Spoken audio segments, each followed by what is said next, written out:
What's up, you guys? Let's make these bacon wrapped chicken drummettes, and it is all about the marinade. I'm starting off with some apple cider vinegar, ground mustard, some minced garlic, and a little bit of lime juice with lemon juice. And for you ignorant haters out there, this is a brown sugar substitute, not brown sugar.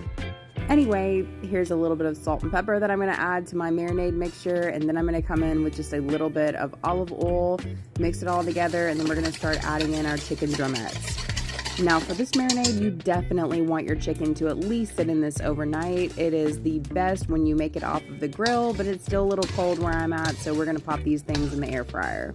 So once my chicken is fully marinated, I'm coming in with about half slices of bacon and securing them with a little toothpick before I add them to my air fryer. If you end up making this recipe, you can definitely swap these for flats or use both the drummettes and the flats. It's just personal preference.